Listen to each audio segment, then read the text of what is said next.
No me cansaré de plantearlo. Venezuela necesita una oposición. Es cada día más urgente que el país cuente con un factor de equilibrio en la actividad política y en el funcionamiento de las instituciones. El actual desbalance perjudica por igual a todos, a quienes adversan al gobierno, al gobierno y sobre todo a la mayoría de los venezolanos. Pero hay que aclararlo, hay que decir lo siguiente: la situación no es obra, como algunos piensan, del accionar del chavismo, de su vocación hegemónica, entre comillas, del ventajismo oficial y de tantas otras razones que se dan para explicar la carencia de una oposición coherente, responsable, o para justificar las crisis que ésta suele afrontar periódicamente. No fue el chavismo, por cierto, el responsable de que la oposición armara y consumara el golpe del 11 de abril de 2002. Tampoco lo fue de que, a pesar de ese fracaso, frescas aún las consecuencias, se embarcara en otra, aún más temeraria y contraria a los intereses de la nación, como fue el paro-sabotaje de la industria petrolera. Tampoco fue responsable el chavismo y el gobierno de Chávez de la insólita decisión de la oposición de no participar en las elecciones parlamentarias del 2005, debido a las expectativas que tenía que con tal actitud desencadenaría un golpe de Estado. El resultado fue que la oposición quedó sin representación en la Asamblea Nacional, mientras el país seguía su curso. Tampoco tuvo que ver el chavismo con el absurdo involucramiento de la oposición en actos terroristas y acciones de calle repudiadas por la colectividad. Siempre que la oposición optó por una política democrática, de respeto a los resultados de esa política, los éxitos electorales puntuales que tuvo nunca fueron cuestionados. Logró incluso resultados comerciales que ya desearían oposiciones de otros países, como sucedió cuando compitieron Nicolás Maduro y Enrique Capriles. Pero ¿qué pasa? Cada vez que la oposición se enrumba por una senda ajustada al derecho y con sentido de responsabilidad, que salta para el monte como la cabra del dicho popular, que toma el atajo y estropea lo que logra. La última experiencia es elocuente y desoladora. El éxito en las urnas de abril del 2013 lo dilapidó con una irresponsabilidad que no tiene precedentes.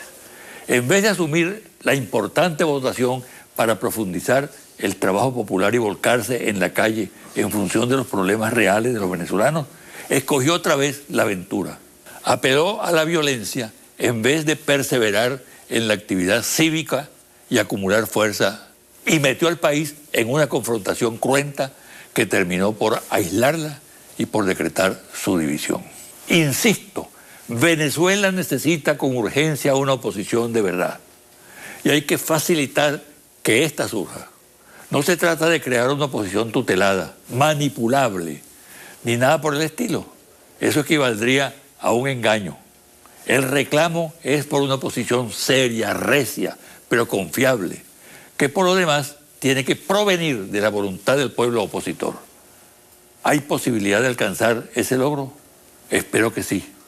Por eso me parecen sensatas las recientes declaraciones de Capriles llamando a una revisión de su política, que además señala la existencia en el seno de la oposición de visiones contrapuestas, porque si es así, hay que deslindar, ya que una cosa es la política democrática y otra la política subversiva. Igual actitud se observa en Acción Democrática y en otros partidos, lo cual se deduce de declaraciones que hay que acoger sin prejuicios de dirigentes como William Dávila, que habla del replanteamiento del discurso político opositor, de Ramos Ayub, de Edgar Zambrano y de otros. En la otra orilla, al chavismo le corresponde descifrar y manejar la nueva situación que empieza a insinuarse. El pasado domingo falleció en Caracas María del Mar Álvarez Lovera, viuda del luchador popular, dirigente del Partido Comunista de Venezuela, Alberto Lovera, asesinado en octubre de 1965, durante el gobierno de Raúl Leoni y siendo ministro del Interior Gonzalo Barrios. La tortura y asesinato fueron consumados por la policía política del régimen, la DIGEPOL. Fue un crimen político y por las características de crueldad que tuvo, que marcó la etapa punto fijista, María del Mar, abogada y militante social, demostró el valor y lealtad propios de la mujer venezolana. Nunca se rindió, nunca cayó y siempre estuvo a la cabeza de la lucha por la defensa de los derechos humanos. Hace 50 años fue el crimen y María del Mar, en ese lapso, jamás olvidó la causa por la que dio la vida a su esposo. Su tenacidad y coraje constituyen un claro ejemplo de decencia y de dignidad frente a lo propio de los gobiernos que desvirtuaron la esencia de la democracia. Paz a su alma y el pésame a sus hijos, familiares y amigos.